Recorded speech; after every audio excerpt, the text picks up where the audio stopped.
ما شاء الله لا حول ولا قوة إلا بالله العلي العظيم.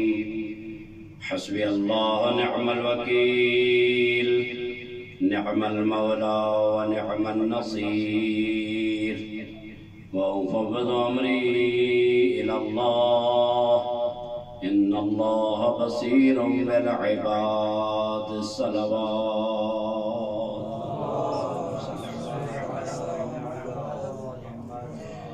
الحمد لله الذي لا يبلغ مدحته القائلون،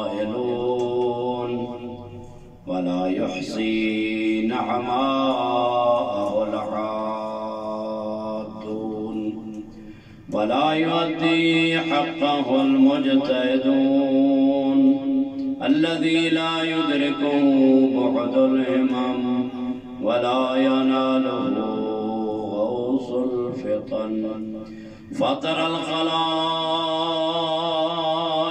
بقدرته، ونشر الرياح برحمته، وودد بالصخور ميدان أرضه.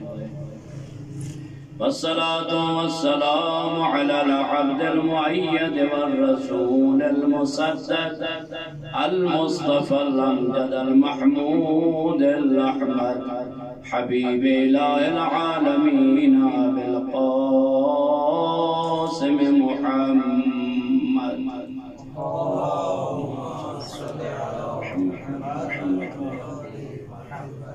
وآله الطيبين الطاهرين المعصومين، الغر الميامين المنتجبين المكرمين، الذين أذهب الله عنهم الرجس وطهرهم تطهيرا.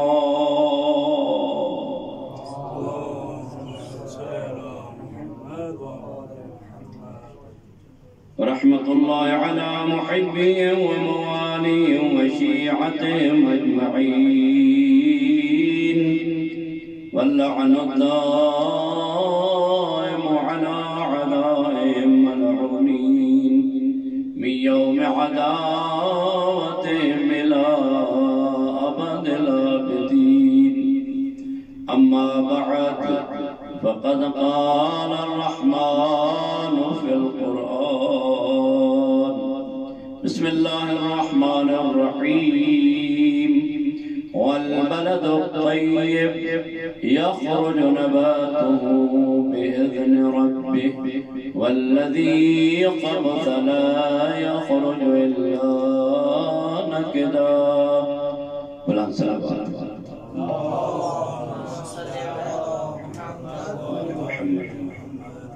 دعائے پروردگار عالم آپ سب کی توفیق کا تائیدات میں اضافہ فرمائے.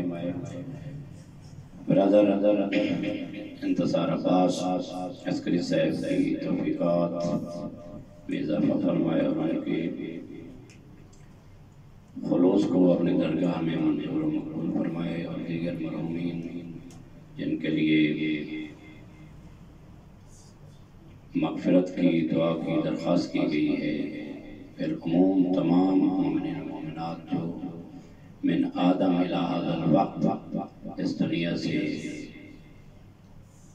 رحلت فرما گئے، خداوند تعالی ان کی ارواح پر اپنی رحمتوں کا نزول فرمائے.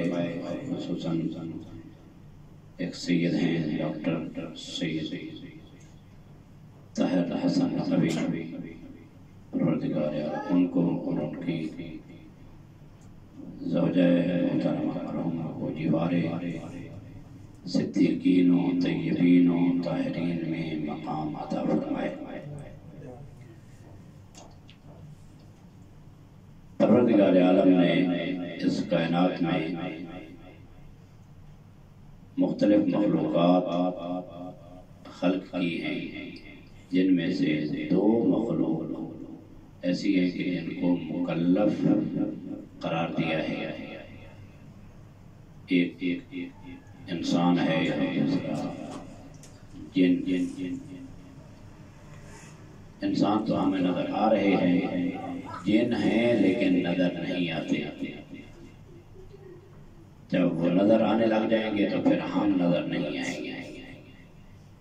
ہیں دو مخلوقات ہی کہ جو مکلف ہیں، اور ان تمام مخلوقات میں سے جو اشرف اور باکرامت ترین مخلوق ہے وہ آپ ہیں۔ پروردگار عالم نے خود قرآن میں ارشاد فرمایا ہے لَقَدْ خَلَقْنَا الْإِنسَانَ فِي أَحْسَنِ تَقْوِيمٍ۔ لام بھی ہے، قد بھی ہے، لام بھی تحقیق کے لیے، قد بھی تحقیق کے لیے۔ جب ماضی پر آتا ہے تو تحقیق یعنی اننا کا معنی دیتا ہے۔ یقیناً ضرور بضرور ہم نے انسان کو خلق فرمایا احسن تقویم پر۔ یہی پہ امام صادق علیہ السلام کی ایک حدیث ہے، زیادہ دیر نہیں، بس جلدی انشاءاللہ کی تمام کروں گا۔ بس آپ عبادت سمجھ کر سنتے رہیں اور میں عبادت سمجھ کر پڑھتا رہوں۔ اگر کوئی نئی بات ہوئی تو شاید علم میں اضافہ ہو جائے، نہیں تو ویسے تو سبق ہے جو کہ ہر روز سنتے رہتے اور سناتے رہتے۔ انشاءاللہ ذکر فإن الذکر تنفع المؤمنین، گھنٹی بجاتے رہو، گھنٹی بجاتے رہو کانوں میں، اس لیے کہ یہ گھنٹی بجانا تنفع المؤمنین، یہ مومنین کو نفع پہنچاتی ہے۔ جس طرح کہ پہلے بھی کئی بار اسی سٹیج پر ہی عرض کیا کہ مولا کائنات نے اپنے شاگرد ساسا بن سمحان سے ارشاد فرمایا کہ ساسا منبر پر جاؤ اور وہاں پر آپ کچھ بیان کرو اور میں سنتا ہوں، شاید مولا کے ساتھ اور بھی ہوں گے۔ اور ساسا آپ کو پتہ ہے کہ مولا کا اپنا تیار کردہ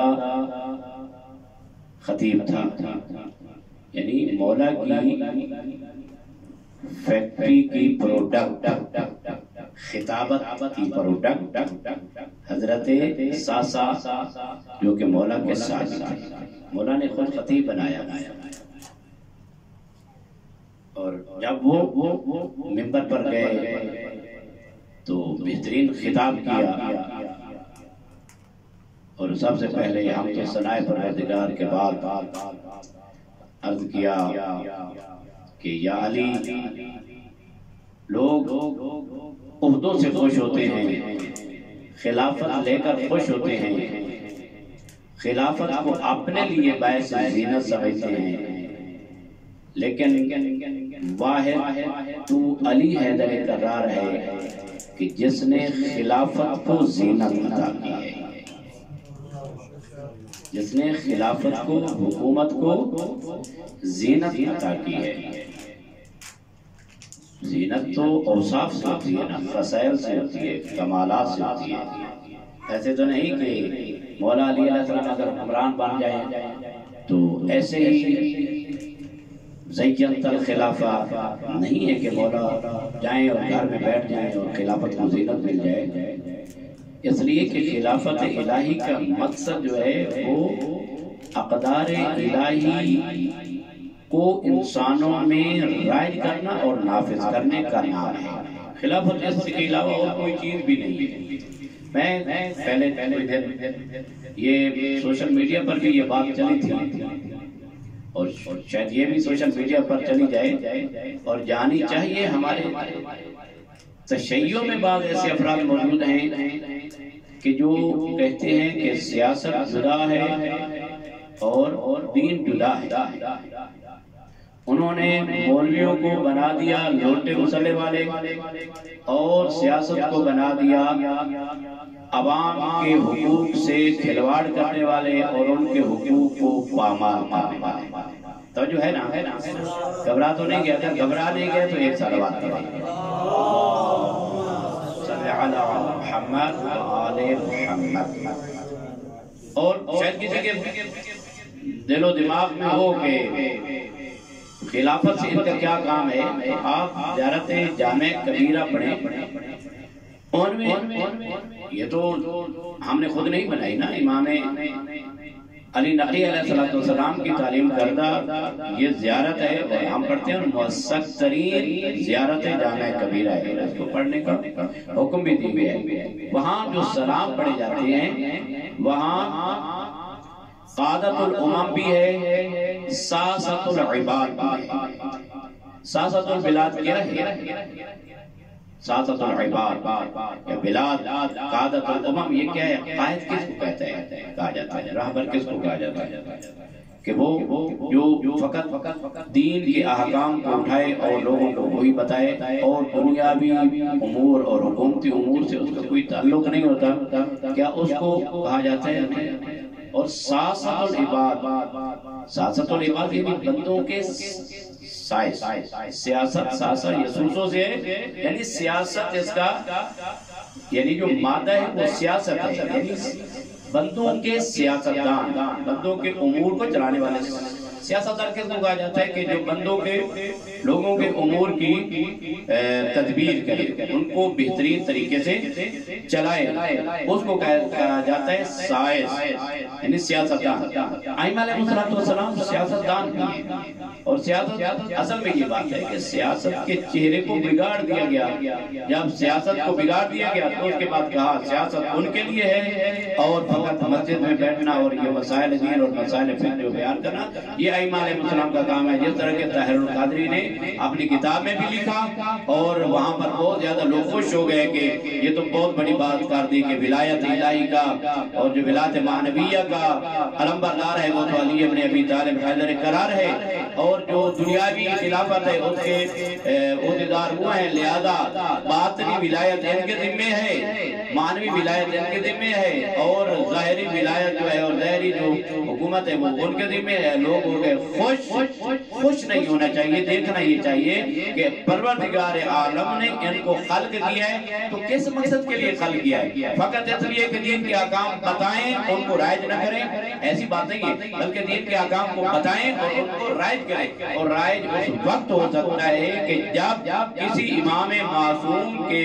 ہاتھ، جس کو کہا جاتا ہے مبسوط الید ہو، اس کے ہاتھ کھلے ہوں اور اس کے ہاتھ میں حکومت کی زمام ہو، یعنی حکومت کی باغ ڈور اس کے ہاتھ میں، اس وقت وہ دین کے احکام کو وہاں پر لاگو بھی کرتا ہے، وہاں پر جاری بھی کرتا ہے۔ جب معاشرے میں فسادات پھیلتے ہیں تو کون ہے جو فسادات کو ختم کرتا ہے؟ وہ سیاستدان ہے، وہ حکمران ہے، جن کے ہاتھ میں حکومت کی باغ ڈور ہوتی ہے، وہی اس کی اصلاح کرتے ہیں، ارشاد ہے، امر بالمعروف ہے، نہی عن المنکر ہے، یعنی جامعہ کے نظام اور معاشرے کا نظام جو ہے وہ کس کے ذمہ ہوتا ہے؟ وہ حکمران کے ذمہ ہوتا ہے۔ اگر حکمران خائن ہو تو پھر اس کی ذمہ داری کہاں گئی؟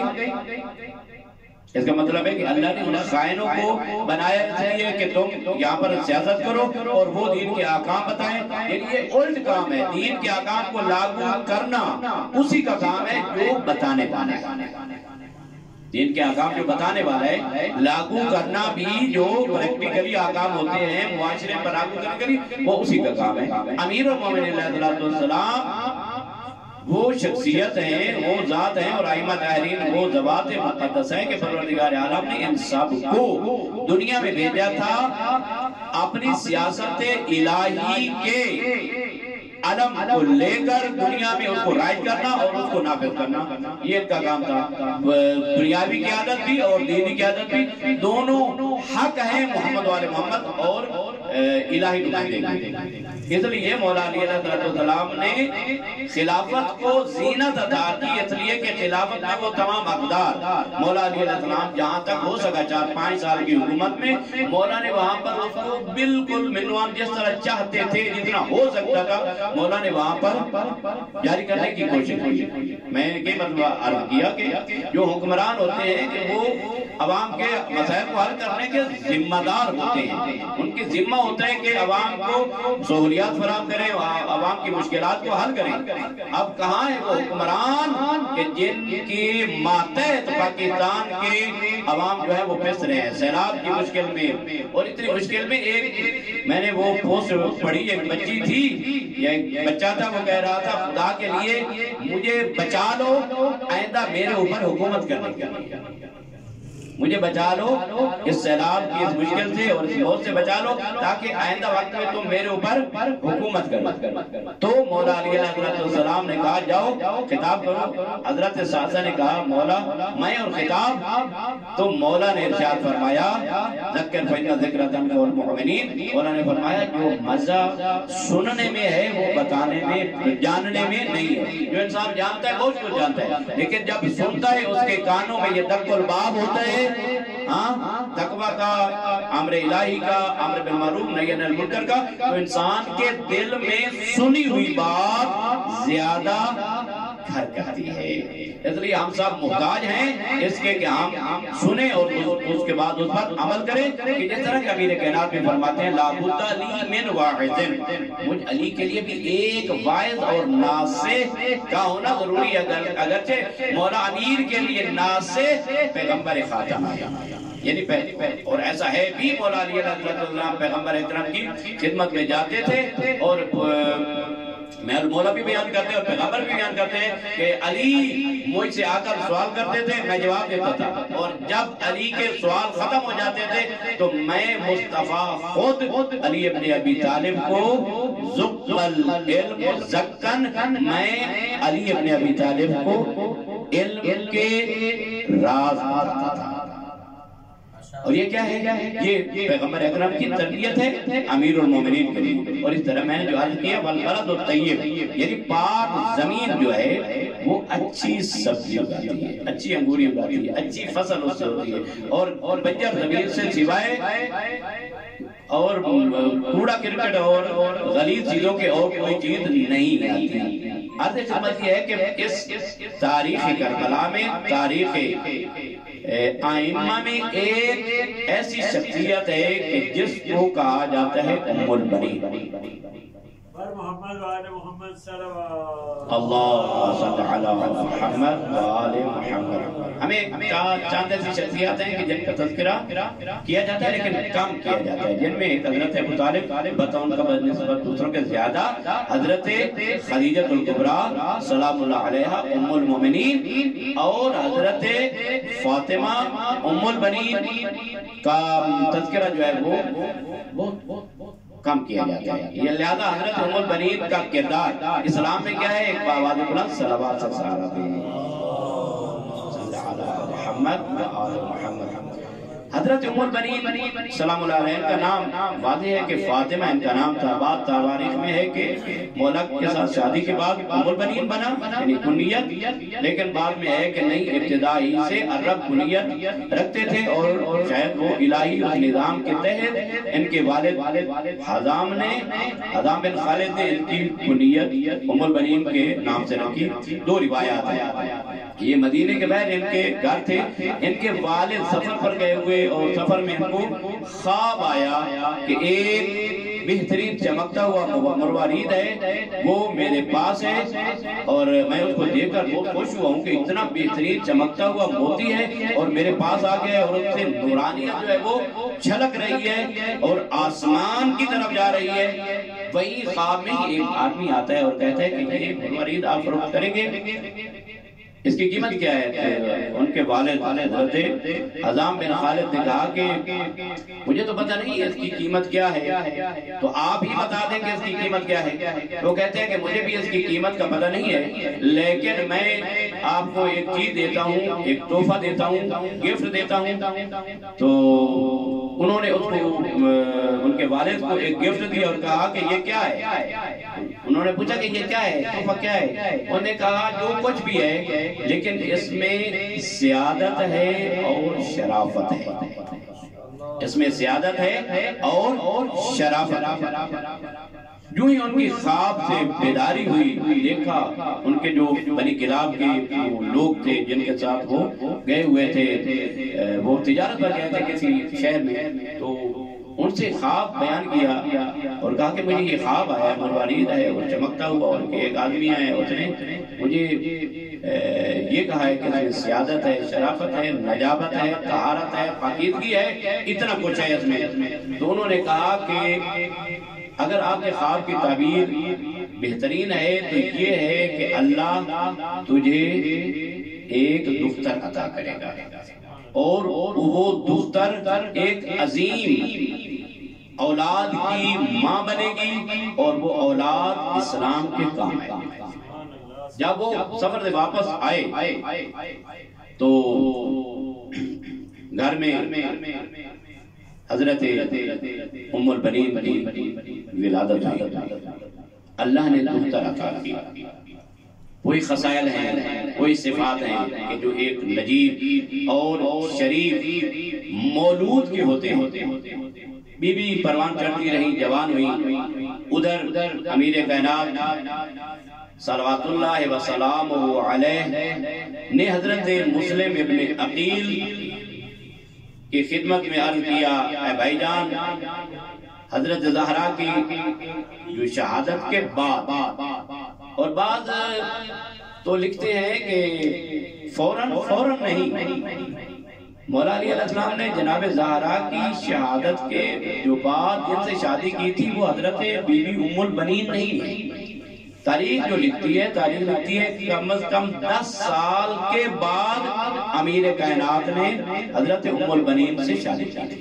اور پاکستان میں تو مشہور ہے کہ بس بی بی کی وصیت تھی بی بی، لیکن یہ نہیں تھی کہ میری شادی کے فوراً بعد آپ نے شادی کیا، بلکہ 10 سال کے بعد امیر کائنات نے جب ضرورت محسوس کی تو حضرت عقیل کا ایک خاص مقام تھا، اور وہ مسجد نبی میں سپیشلسٹ ماہر انصاب تھے۔ باقاعدہ تاریخ جو لکھتی ہے وہ وہاں پہ اپنی ان کی بیرونی تھی، وہاں پہ چٹائی بچھایا کرتے تھے، اور عرب کے لوگ آتے تھے وہاں پر ماہر انصاب کے عنوان سے ان سے پوچھتے تھے کہ فلاں خاندان کیسا ہے، فلاں خاندان کیسا ہے۔ تو مولا علی علیہ السلام نے بھی اپنے بھائی سے استخدام کیا اور ان کی خدمت میں عرض کی، اے بھائی جان، آپ میرے لیے ایسی خاتون کا انتخاب کریں کہ جو خاتون ایسے بیٹے پیدا کرے کہ جو بیٹے اسلام کے راہ میں کام آئے۔ اور بعض روایات میں لکھا ہوا ہے کہ میرے بیٹے حسین کے کام آئے۔ تو اس وقت حضرت عقیل اللہ صلی علی محمد وعلی محمد، البتہ یہ تاریخ ہے اور یہ کہانیوں کی طرح ہوتی ہے، نہ اس میں سلوات ہوتی ہے نہ نعرے ہوتے ہیں، لیکن یہ ہے کہ مہربانی کریں ایک نعرہ، نعرہ حیدری،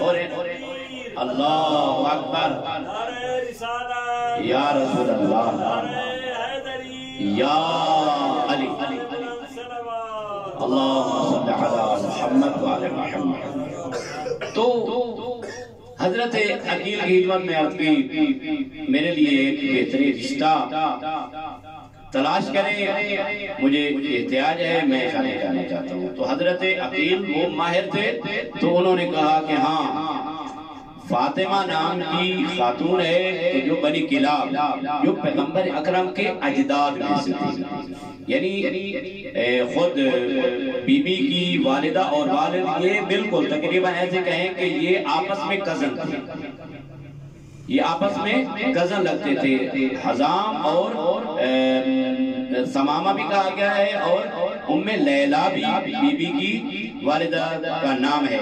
تو یہ حضرت حزام اور بی بی ثمامہ اور ام لیلہ دو نام ہیں، یہ آپس میں کزن لگتے تھے، پیغمبر اکرم کے اجداد بنی کلاب میں سے۔ تو حضرت عقیل نے کہا کہ مجھے پتہ ہے کہ یہ خاندان کے مرد بھی شجاع ہیں اور ان کی عورتیں بھی شجاع ہیں، ان کے مردوں میں بھی نجابت ہے، شرافت ہے، متانت ہے، ادب ہے، احترام ہے، وفا ہے، جنگجو ہیں، ادیب ہیں، اور ان کی خواتین بھی ایک دلیر بھی ہیں، نجیب خواتین ہیں، شریف خواتین ہیں، اور ان کے اندر ادب و احترام پایا جاتا ہے۔ لہذا آپ نے اگر شادی کرنا ہے تو اس خاندان سے شادی کریں۔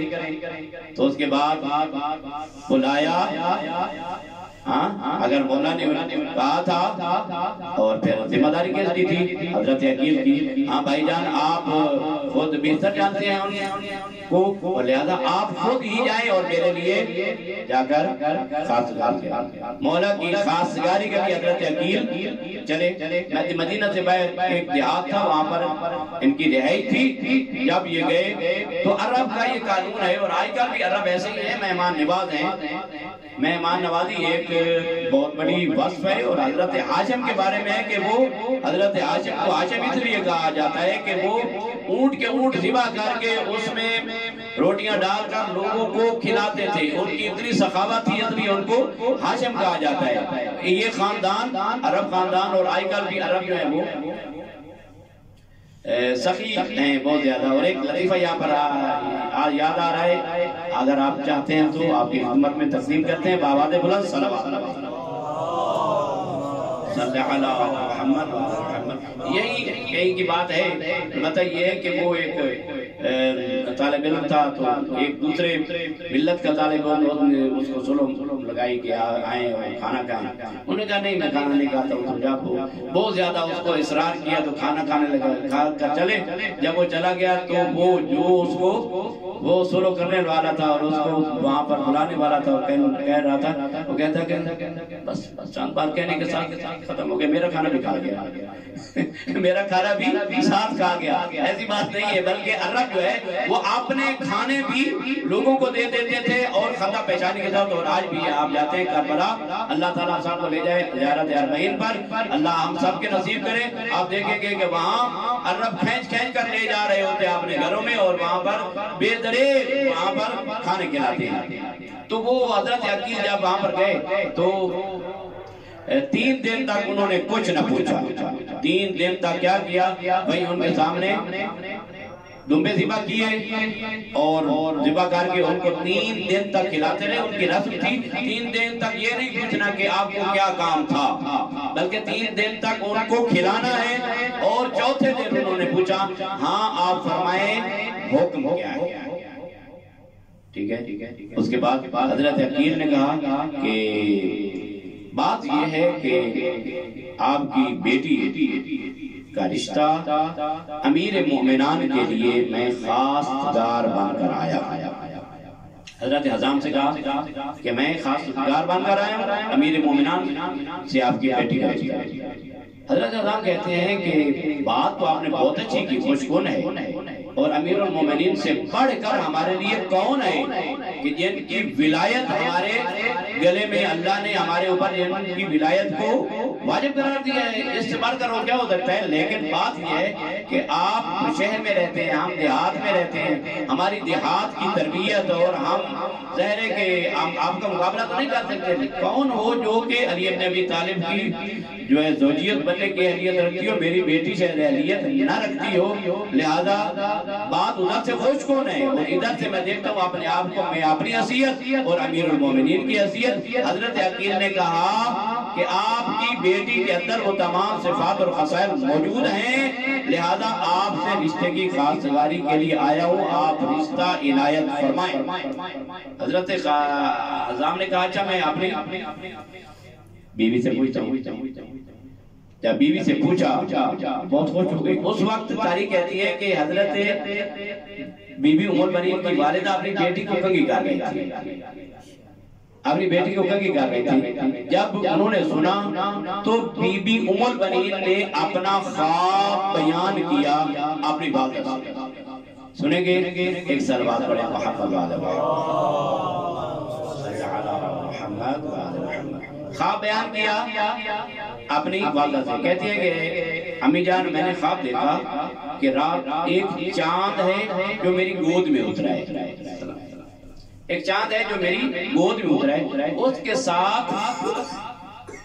کے ساتھ 3 ستارے ہیں کہ جو میری گود میں آئے، اور میں دیکھ کر خوش ہو گئی کہ ایک چاند ہے اور 3 ستارے ہیں۔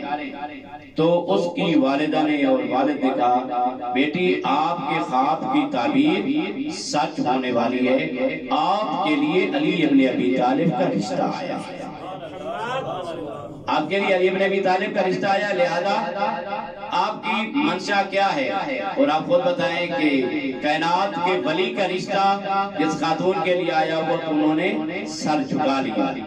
تو اس کے باپ نے بھی سمجھا، ماں نے بھی سمجھا کہ گل پکی ہو گئی، لہذا حضرت عقیل کے توسط سے یہ رشتہ ہوا جناب امیر المومنین کا، اور کیسا عظیم رشتہ تھا۔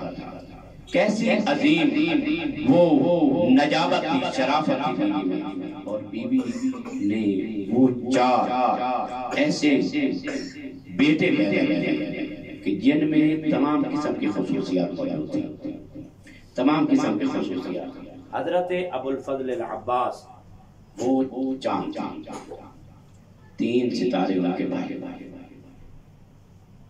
جو بی بی ام البنین کی گود میں آئے اور اسلام کے کام آئے، سید الشہداء کے کام آئے۔ تاریخ میں ملتا ہے کہ پیغمبر اکرم نے اپنی بیٹی کے لیے کہا تھا، فدا کے ابو کے، اے فاطمہ آپ کے بابا آپ پر قربان ہو جائیں۔ اور بھی شخصیات ہیں، امام کاظم علیہ السلام، حضرت معصومہ قم کے لیے مولا نے فرمایا فداہا ابوہا، اے فاطمہ تیرے اوپر تیرا باپ مصعب بن جعفر قربان ہو جائے۔ اور بھی شخصیات ہیں، ایک شخصیت حضرت ابو الفضل العباس ہے کہ جن کے بارے میں حضرت سید الشہداء نے ارشاد فرمایا بنفسی انتا یا اخی ابو الفضل، آپ پر مجھ جیسا حسین قربان ہو جائے۔ اتنا عظیم معصوم ایسے نہیں کہتا، اس لیے السلام علیکہ ایہا العبد الصالح المطیع للہ ولرسولہ ولامیر المؤمنین۔ زیادہ وقت نہیں ہے، لیکن یہی عباس علمدار کربلا تھے، مولا کی فوج کے سپاہ سالار تھے۔ کیسی سپاہ سالار؟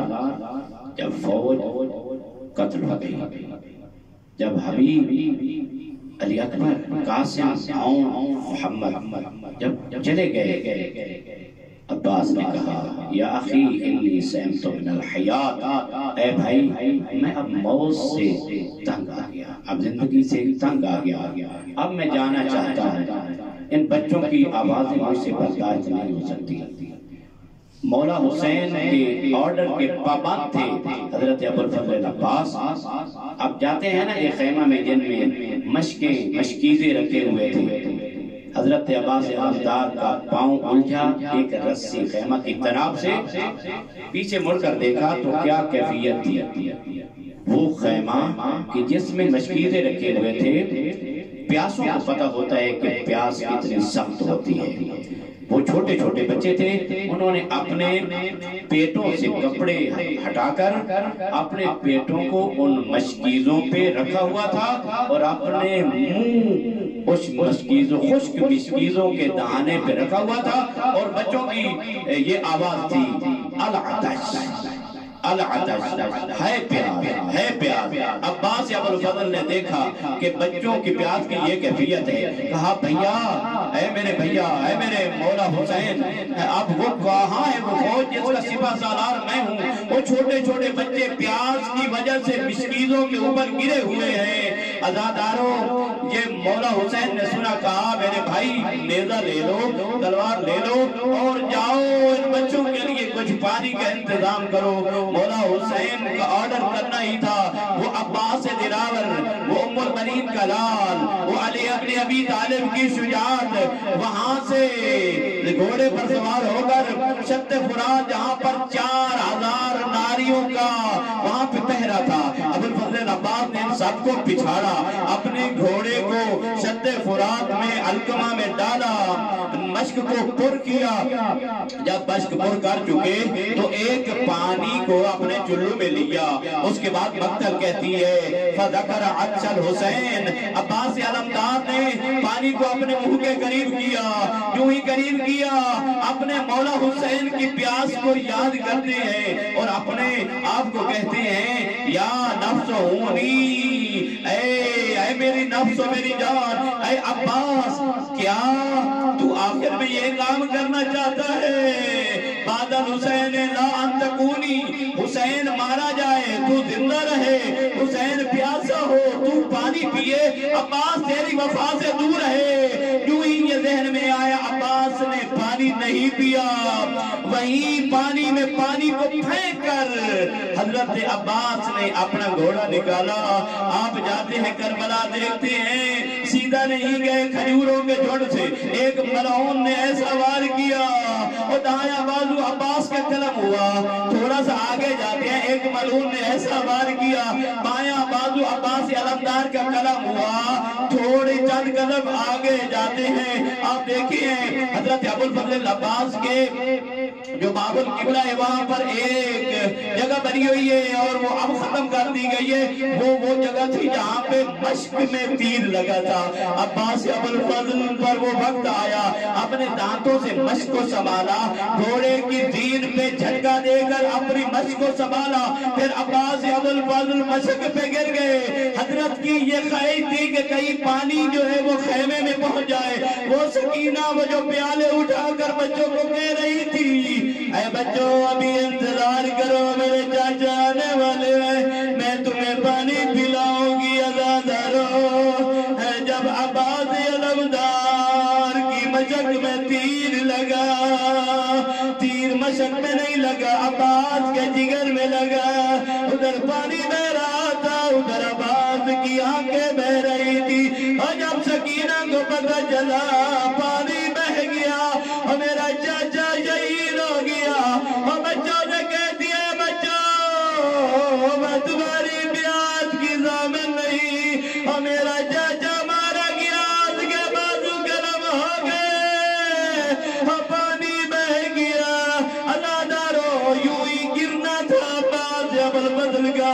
ایک آواز دی یا صادر کا خاک، اے بھائی بھائی کی خبر لیجئے، حسین پہنچے عباس علمدار کے لاجے پہ، کیا دیکھا عباس علمدار زمین پہ ایڑیاں رگڑ رہے ہیں، کہتے ہیں حسین میرے مولا میری آنکھوں میں تیر لگا ہوا ہے، تھوڑی مہربانی کر کے میرا تیر نکالیے۔ حسین نے تیر نکالا، ازادارو تیر کا نکلنا تھا، عباس کی آنکھیں برس پڑی۔ حسین نے دیکھا کہ بھائی کیا زخموں